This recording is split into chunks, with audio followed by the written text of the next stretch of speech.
bill by the hour instead of providing an upfront flat fee.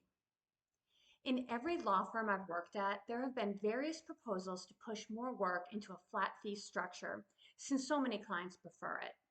These plans consistently fizzle out or fail. To provide flat fee services, the work involved in the project needs to be consistent enough from client to client that the lawyer can make a reasonable prediction of average costs and set the fee accordingly. And even then, there's a risk that some clients will feel ripped off by a flat fee if their work was handled in half the time it normally takes. And the lawyer might take a severe beating on other clients if that work takes 4 times as long for reasons out of that lawyer's control. Remember, lawyers are risk averse, and we also want to bill fairly for each individual client. Itemized billing in 1/10 or 1/4 hour increments allows us to do just that. Flat fee billing might wind up being fair on net, but some clients will get the bad end of the deal, and the lawyer will end up resenting the clients who, for whatever reason, require hours and hours of unpaid and unplanned additional work. Let me give an example to help clarify. So lawyer Jane does corporate work and she charges $400 per hour for her services. She has 3 new clients, all of which are multi-member LLCs with 2 members or owners, and all of which have asked her to create an operating agreement that will set forth the provisions governing the operation and management of the business, the relationship between the owner's ability to sell or transfer their ownership interests, and so on. Lawyer Jane figures that she typically spends about 5 hours on average and across all clients working on this type of document. So she offers to perform the work for a $2,000 flat fee or 5 hours worth of work. So first we have Vagos LLC. They pay the fee, but it turns out that the partners actually don't care about the document at all. When lawyer Jane asks for their input, they tell her, just do whatever is required by law. Our commercial loan officer is making us sign this before issuing the loan, but we'll never use this document or look at it again. Jane explains why this is a bad move, in as much as they'll be agreeing to and will be bound by these documents' terms, and they ought to understand what this entails. But ultimately, she's relieved that they didn't just pull an out-of-state agreement from the internet that contemplates the wrong tax treatment, and she spends a little over 2 hours drafting a generic and relatively unobjectionable document the best she can. So here, Jane's cost is $840, the client's cost is $2,000, and it's a windfall to Jane of $1,160.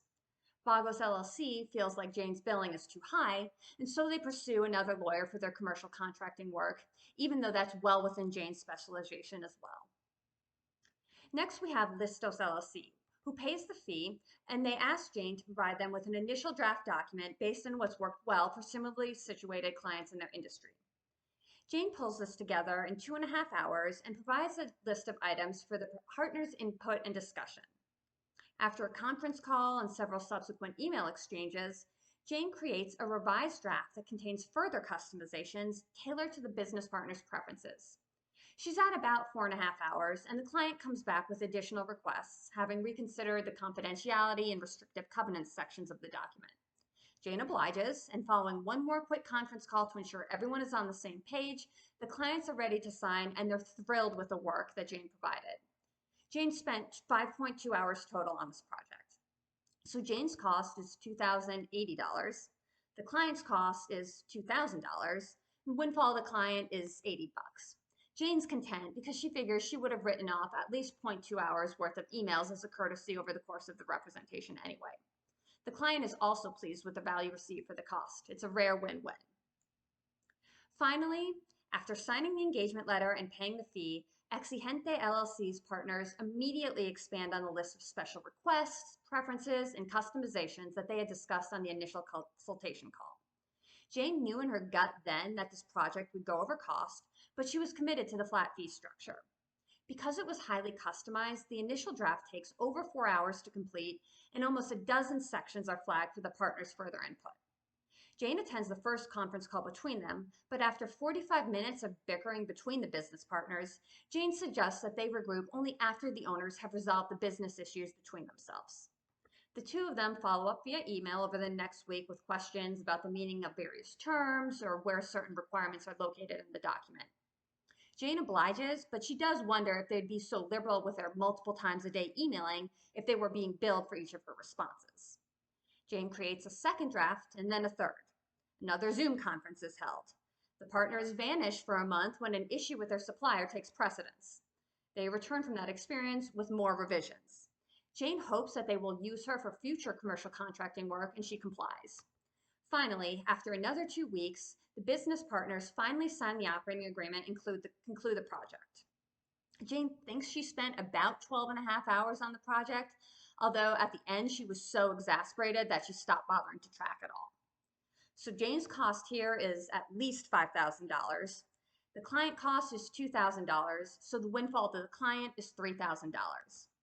Exigente LLC decides that the operating agreement was too much work, and they use ChatGPT to create some trash master service agreement rather than engaging Jane for the assignment. So in this example, it would take 3 Vagos LLC clients whose work goes about $1,000 under cost to negate the impact of a single Exigente LLC client whose work in this example goes $3,000 over cost. There's only so far under cost a lawyer can go, whereas there's no limit to the unpaid work a client like Exigente LLC can run up. And most lawyers will tell you there are far more Exigentes from the third example than there are Vagos and even Listos clients from the first and second examples. As technology advances, the flat fee structure may become a more viable option for a greater range of projects. But from my perspective, if you expect thoughtful, customized legal work and personalized attention, you should expect to be billed by the hour for it for the indefinite future. Business owners. Would you choose to work with a lawyer who offers their services for a flat fee over one who insists on billing by the hour?